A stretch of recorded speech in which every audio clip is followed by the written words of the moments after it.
我哋生社科咧就係會有一個新嘅題目嘅，就係講緊精神健康。咁我哋睇一睇咯。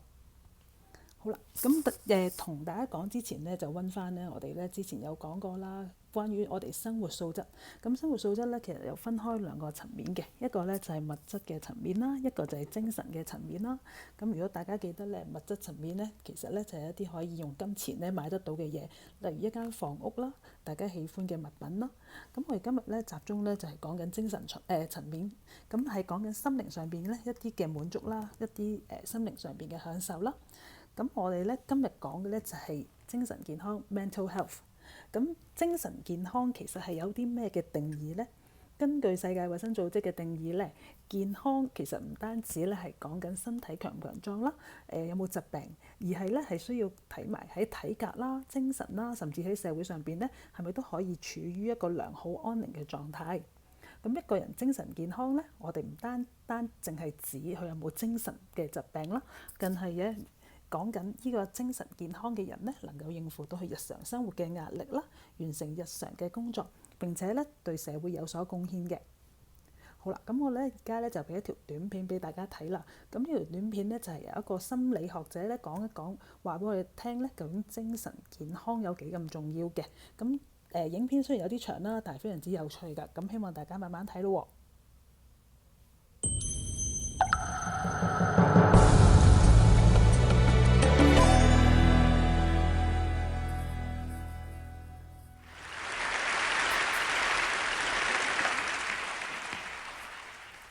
I grew up with my identical twin, who was an incredibly loving brother. Now, one thing about being a twin is it makes you an expert at spotting favoritism. If his cookie was even slightly bigger than my cookie, I had questions. And clearly, I wasn't starving. When I became a psychologist, I began to notice favoritism of a different kind, and that is how much more we value the body than we do the mind. I spent 9 years at university earning my doctorate in psychology, and I can't tell you how many people look at my business card and say, "Oh, a psychologist, so not a real doctor." As if it should say that on my card.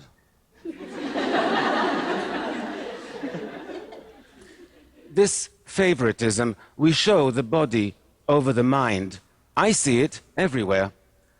I recently was at a friend's house and their 5-year-old was getting ready for bed. He was standing on a stool by the sink, brushing his teeth, when he slipped and scratched his leg on the stool when he fell. He cried for a minute, but then he got back up, got back on the stool, and reached out for a box of Band-Aids to put one on his cut.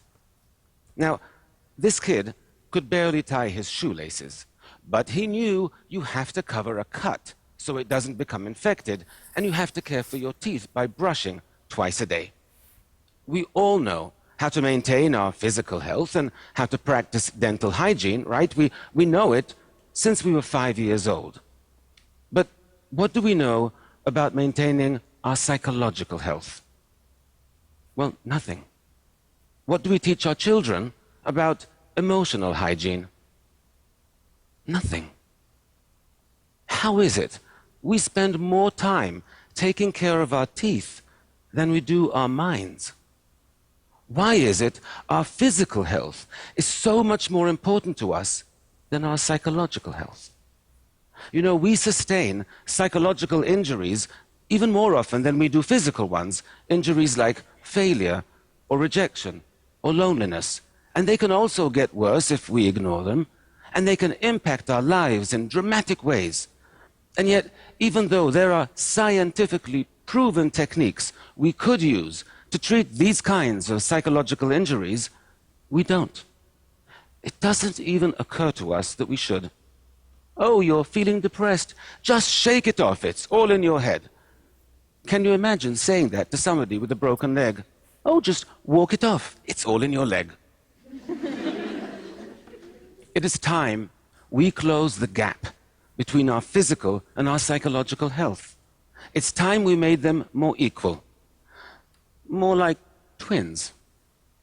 Speaking of which, my brother is also a psychologist, so he's not a real doctor either. We didn't study together, though.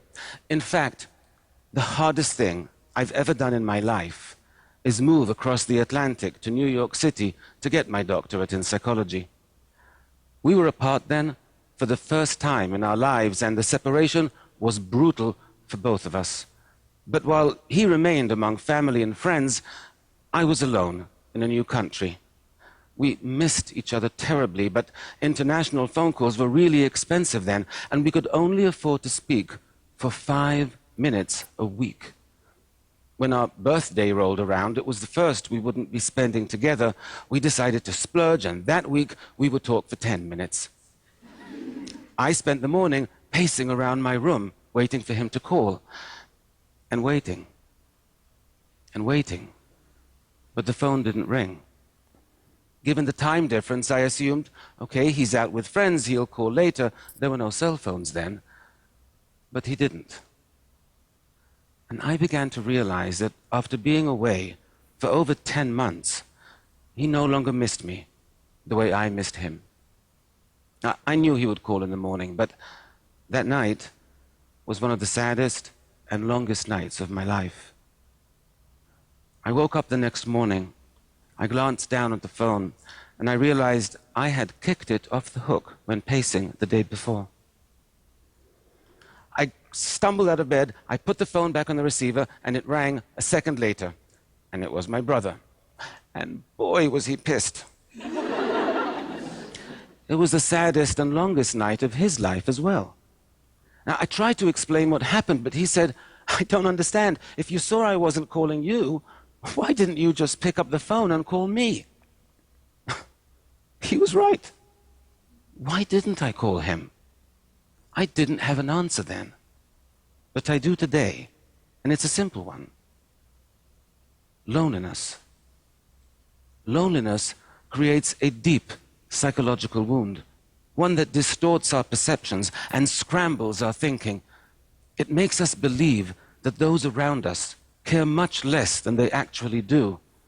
It makes us really afraid to reach out, because why set yourself up for rejection and heartache when your heart is already aching more than you can stand? I was in the grips of real loneliness back then, but I was surrounded by people all day, so it never occurred to me. But loneliness is defined purely subjectively. It depends solely on whether you feel emotionally or socially disconnected from those around you, and I did. There is a lot of research on loneliness, and all of it is horrifying. Loneliness won't just make you miserable, it will kill you. I'm not kidding. Chronic loneliness increases your likelihood of an early death by 14%. 14%. Loneliness causes high blood pressure, high cholesterol. It even suppresses the functioning of your immune system, making you vulnerable to all kinds of illnesses and diseases. In fact, scientists have concluded that taken together, chronic loneliness poses as significant a risk for your long-term health and longevity as cigarette smoking. Now, cigarette packs come with warnings saying this could kill you, but loneliness doesn't. And that's why it's so important we prioritize our psychological health, that we practice emotional hygiene. Because you can't treat a psychological wound if you don't even know you're injured. Loneliness isn't the only psychological wound that distorts our perceptions and misleads us. Failure does that as well. I once visited a daycare center where I saw 3 toddlers play with identical plastic toys. You had to slide the red button and a cute doggy would pop out. One little girl tried pulling the purple button, then pushing it, and then she just sat back and looked at the box with her lower lip trembling. The little boy next to her watched this happen, then turned to his box and burst into tears without even touching it.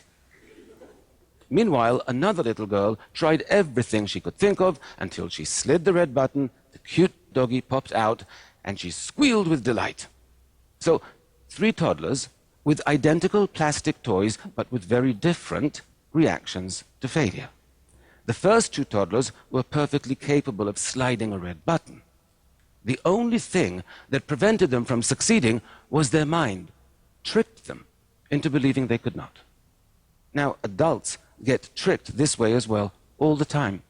In fact, we all have a default set of feelings and beliefs that gets triggered whenever we encounter frustrations and setbacks. Are you aware of how your mind reacts to failure? You need to be. Because if your mind tries to convince you you're incapable of something and you believe it, then like those two toddlers, you'll begin to feel helpless and you'll stop trying too soon, or you won't even try at all. And then you'll be even more convinced you can't succeed. You see, that's why so many people function below their actual potential. Because somewhere along the way, sometimes a single failure convinced them that they couldn't succeed, and they believed it. Once we become convinced of something, it's very difficult to change our mind.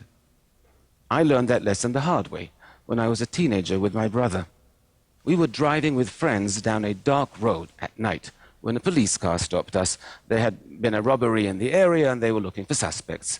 The officer approached the car and he shined his flashlight on the driver, then on my brother in the front seat, and then on me, and his eyes opened wide and he said, "Where have I seen your face before?" And I said, "In the front seat."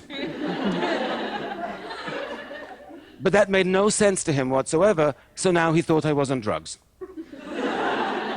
So he drags me out of the car, he searches me, he marches me over to the police car, and only when he verified I don't have a police record could I show him I had a twin in the front seat.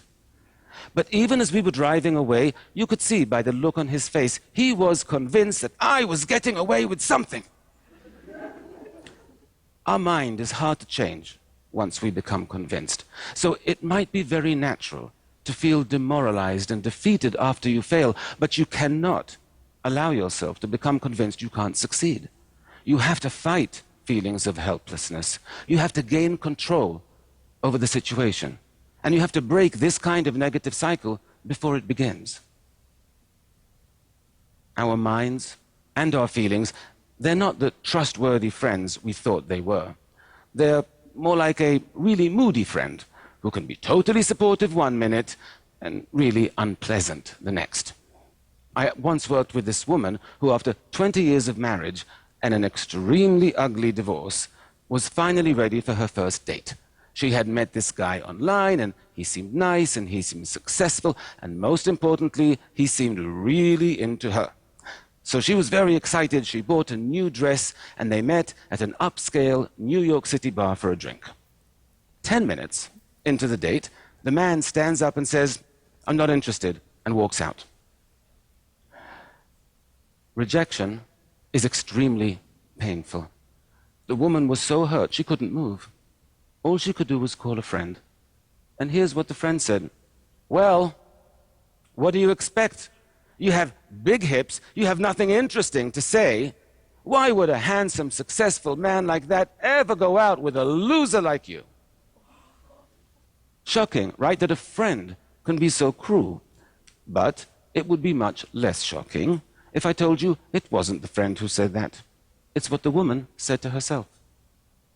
And that's something we all do, especially after a rejection. We all start thinking of all our faults and all our shortcomings, what we wish we were, what we wish we weren't. We call ourselves names, maybe not as harshly, but we all do it. And it's interesting that we do, because our self-esteem is already hurting. Why would we want to go and damage it even further?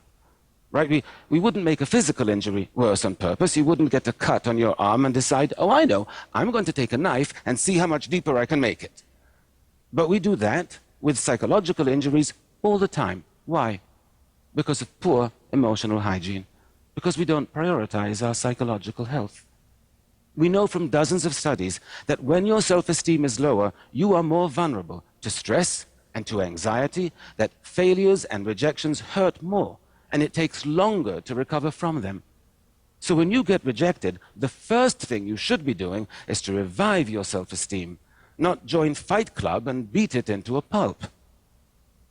When you're in emotional pain, treat yourself with the same compassion you would expect from a truly good friend. We have to catch our unhealthy psychological habits and change them. And one of the unhealthiest and most common is called rumination. To ruminate means to chew over. It's when your boss yells at you, or your professor makes you feel stupid in class, or you have a big fight with a friend, and you just can't stop replaying the scene in your head for days, sometimes for weeks on end. Now, ruminating about upsetting events in this way can easily become a habit, and it's a very costly one.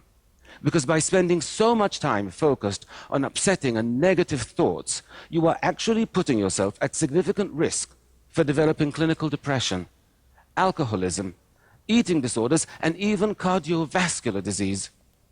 The problem is, the urge to ruminate can feel really strong and really important, so it's a difficult habit to stop. I know this for a fact, because a little over a year ago, I developed the habit myself.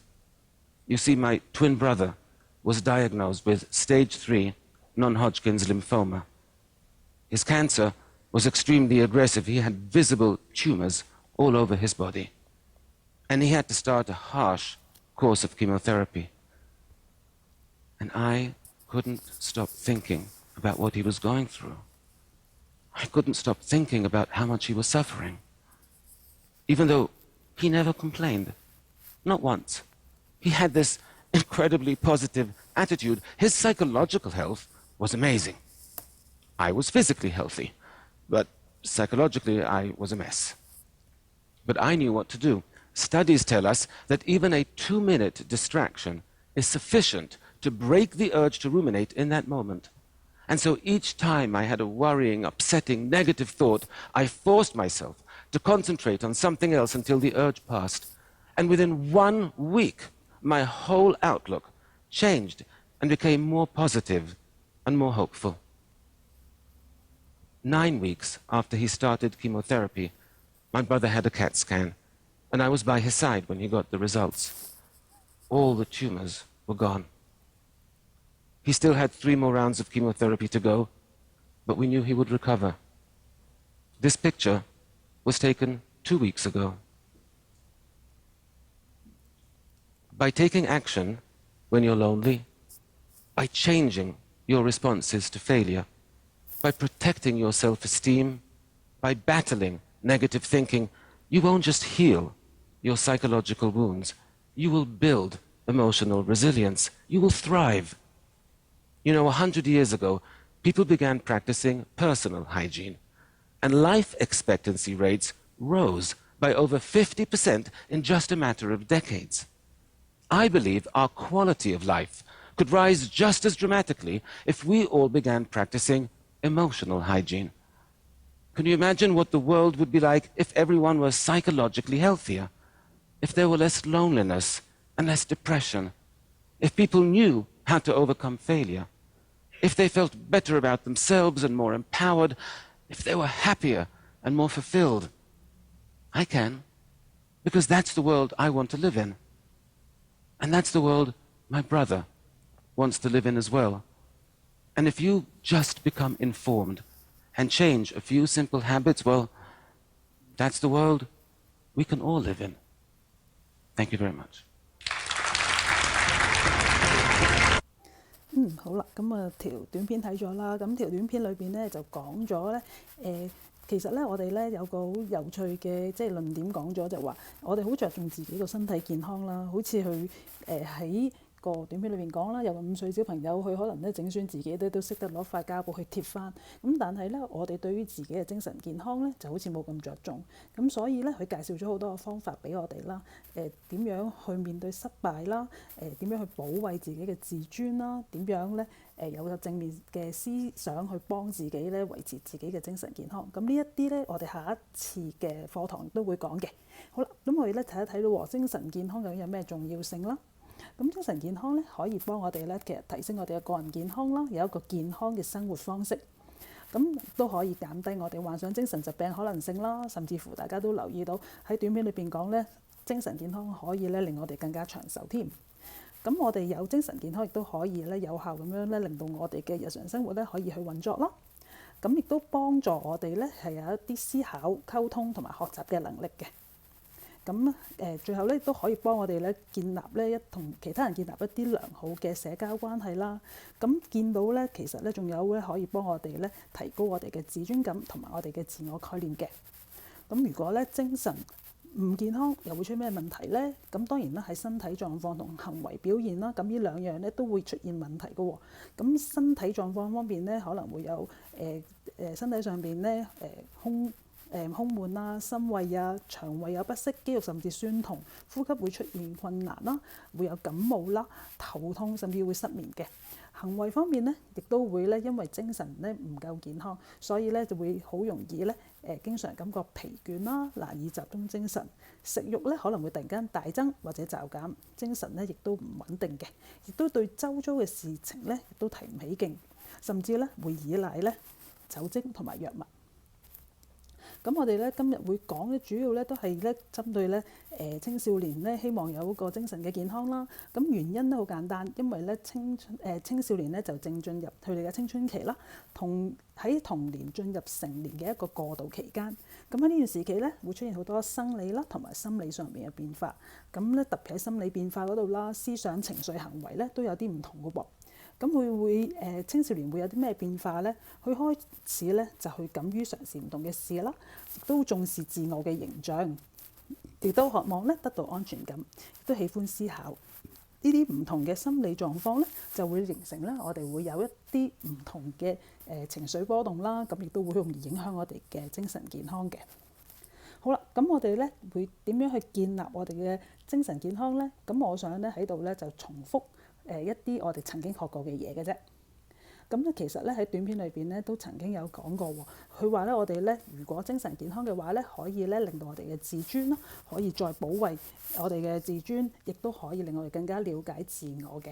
咁呢兩度咧，大家見到啦，一個係認識自我啦。咁喺依度咧，我哋曾經咧都喺書裏邊有提及過。咁我哋點樣去從三個不同嘅我、真我、理想我同鏡中我去了解自己呢？咁如果我哋精神係嘅健康嘅話咧，亦都可以幫我哋提升咧我哋嘅自尊。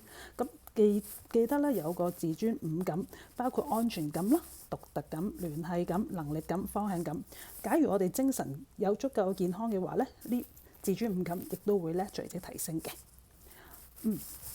好啦，講到呢度咧，咁我哋今日咧嘅課堂咧就完啦。咁我哋下一次咧就會講咧點樣咧可以幫我哋咧維持到我哋嘅精神健康。